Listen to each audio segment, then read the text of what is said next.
Let's have ourselves a chat. Look at, I didn't know, well, maybe I probably knew, but I didn't think about these cushions are reversible. This is what used to be face up. There's a bunch of fucking paint on this one. So I have two of these, there's one here and one here, and they're the same thing, but when I moved them, it doesn't matter, this one has paint on it, so I flipped it over. Look, there's flowers now. That's not what I want to talk about. I talked about this in class today, so if you're somebody who listens to both of these things, well, this might be repetitive.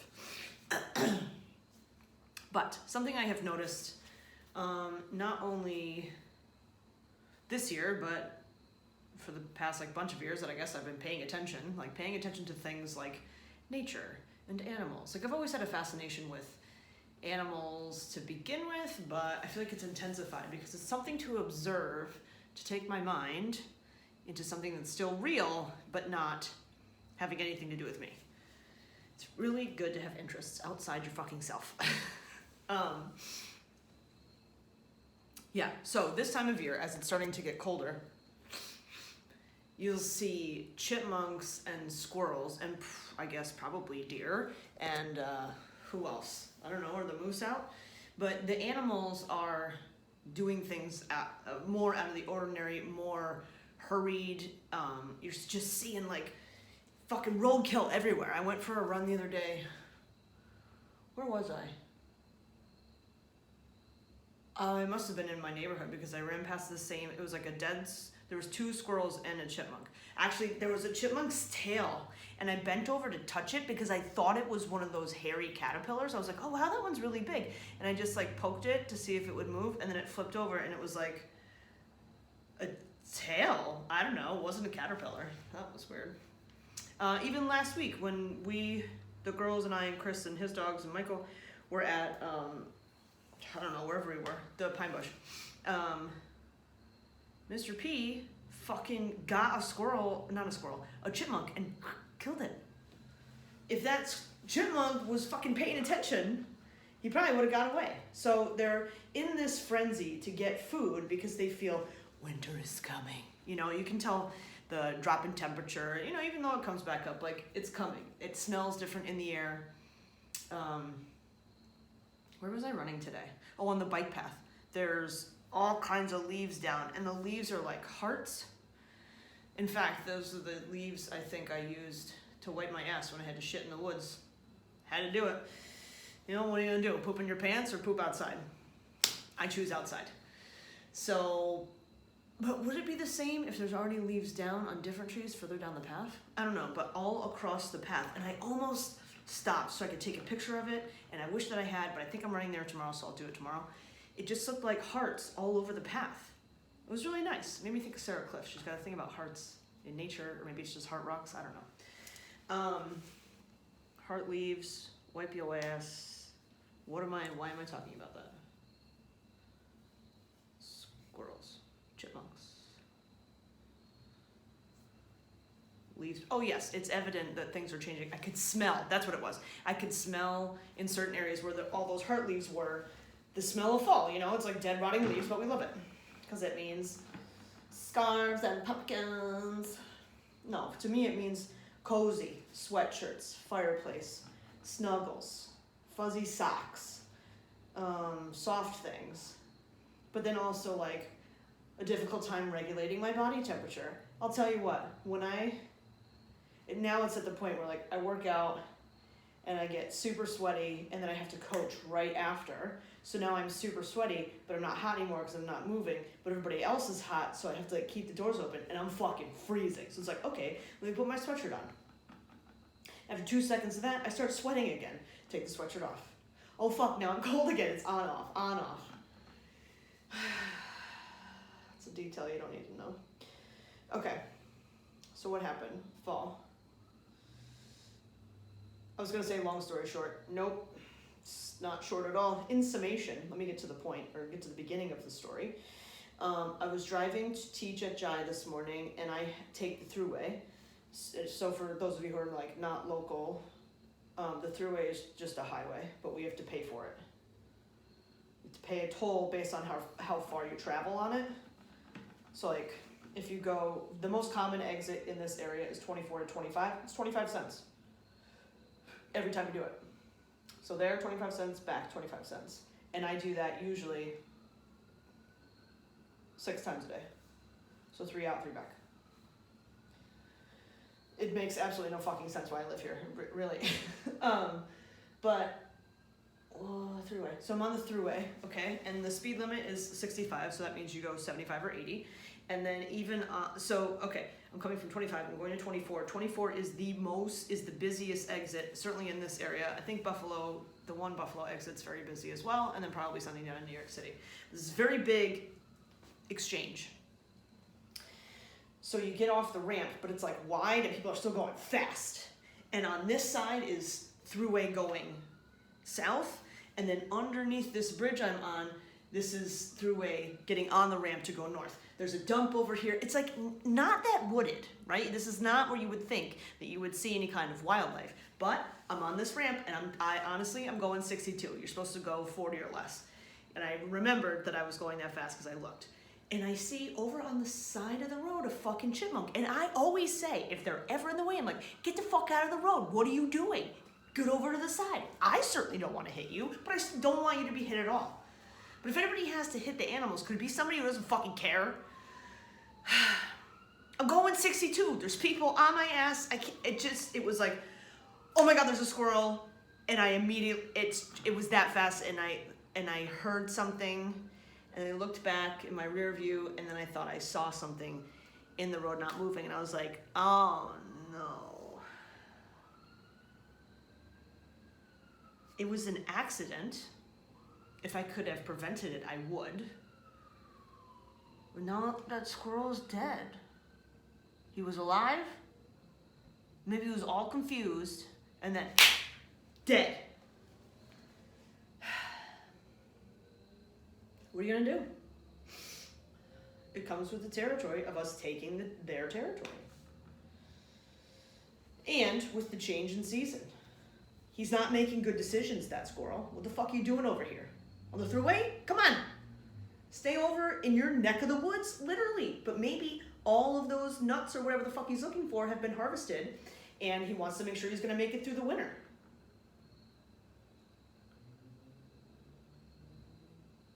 So because I'm saying he, I don't know, maybe it was a female, this squirrel was so worried about the future that it missed the opportunity in the present to stay alive.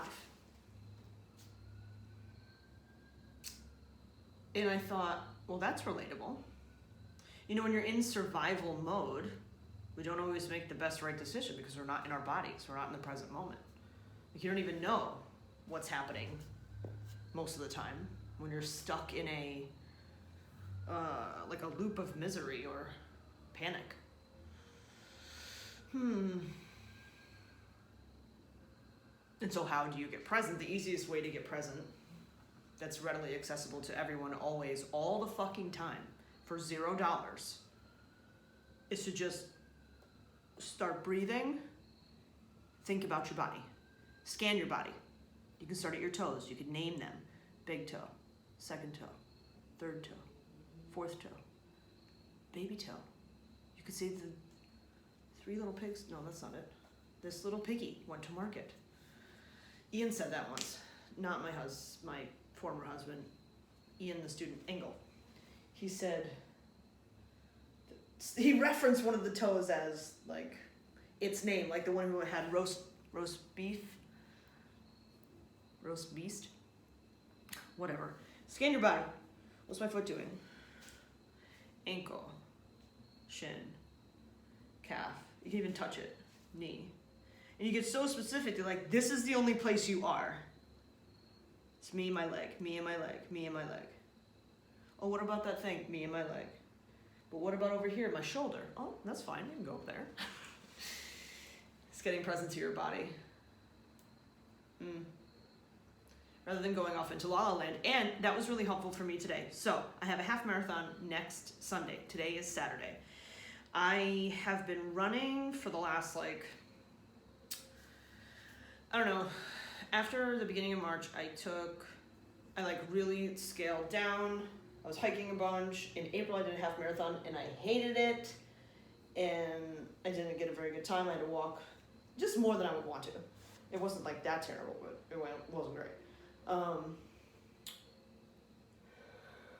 And then I just didn't run for like a couple months. So I knew this was coming up, but also like everything does better when I run. I get lean and I can eat more. It's a very huge motivator. My body hurts more and I am more tired. But anyway, running's good. But I'm not prepared for 13 miles in a week. So I said this yesterday. Yesterday was Friday.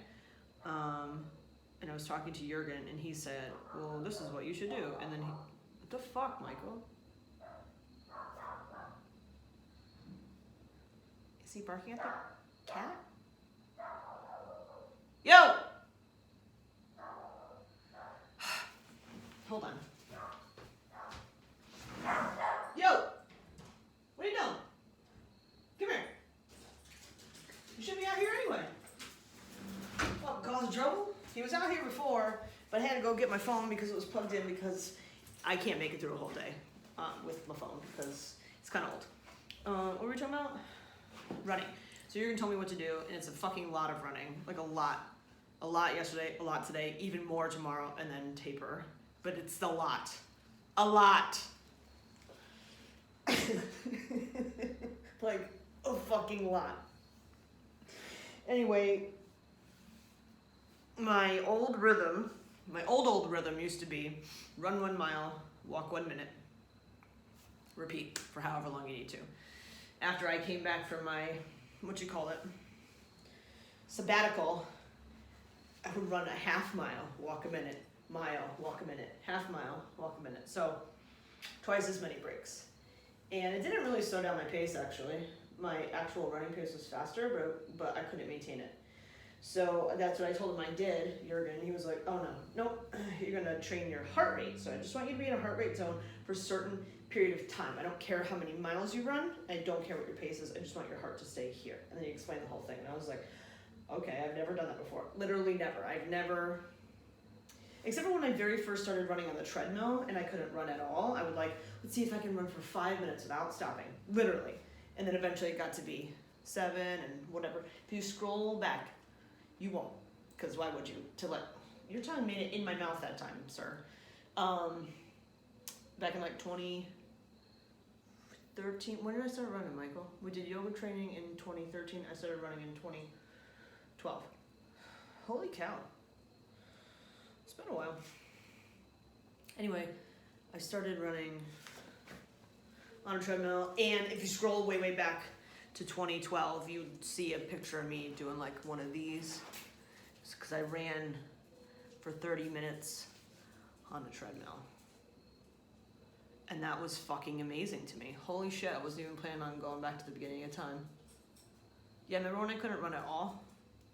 As a kid, I had asthma and allergies and eczema. It's the trifecta. Those three things go together. It must be a certain gene that's super fucking weak. And I used to get bronchitis and pneumonia I almost said every summer, every winter. Super bad allergies to seasonal things, but also cats, dogs, mold, ammonia, ragweed. No food though, that's good. Asthma, allergies. Yes, when you have allergies and it aggravates your asthma, and that's not good to have together. I got allergy shots when I was 8 years old until I was like, 9 or 10 or something, and got over a lot of that shit. Why am I talking about it? Oh, but I would still have asthmatic symptoms if I would elevate my heart rate, and I never used to work out, so I didn't train my heart. Not just my heart, but yeah, all the things. I wasn't training anything. Oh, my Whoop just said I need to start getting ready for bed. Yeah, the fuck, I definitely do, because it's 8:20. It tells me every night at around this time. Like, girl, go to bed.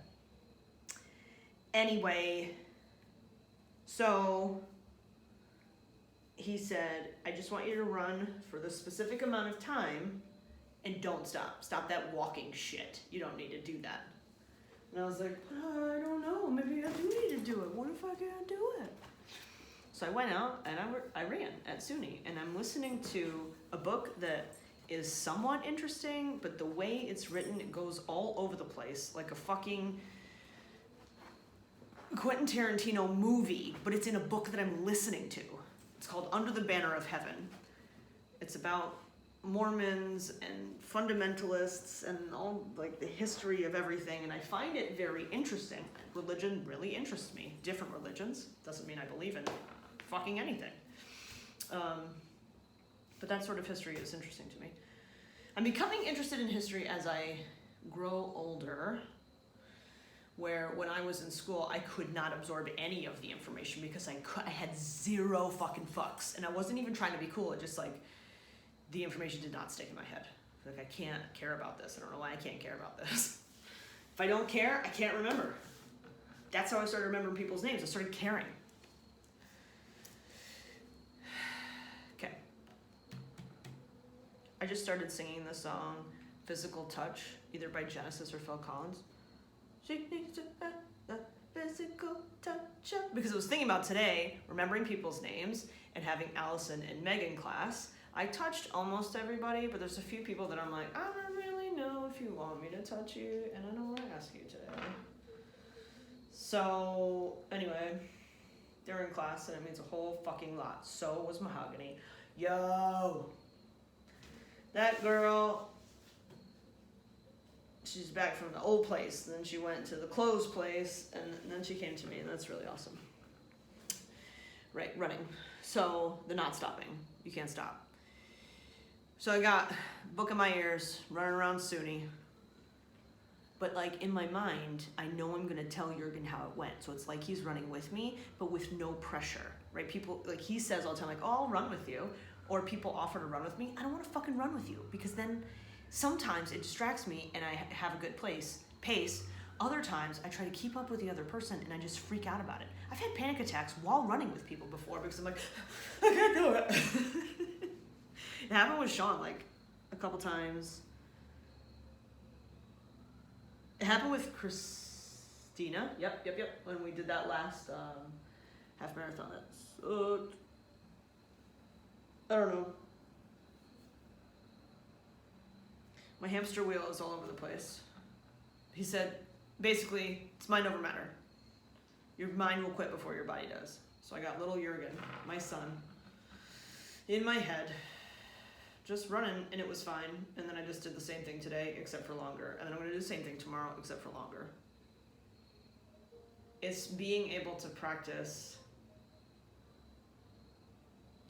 I don't know, I feel like I must be a fucking idiot if I'm discovering these things and saying them out loud. I'm like, well, does everybody know this? Speaking as a codependent, one-on-one kind of person, I've talked about this at length before. I get a certain fulfillment from groups of people, so from like students or from athletes, that fulfills me in a way that a single person cannot. I need that like, you know, that specific vibe of lots of people. That kind of validation and connection. And then, but most of my other things I expect and am used to looking to one person to fulfill all of the things. Not to say I don't have friends, but I do. But I'm good one-on-one. I like one-on-one. Can I just have one person that I explain this to? But no, you got friends for reasons. And the roles that our friends take on can shift and change, just like your role to them. Like Ryan, he'll be there every day for however long I need him to be there. And then if I don't call him for 2 weeks, that's fine. He's never resentful or has expectation. That's really great. I should probably go. It's how many minutes? 19. Mind over matter. And don't be the squirrel.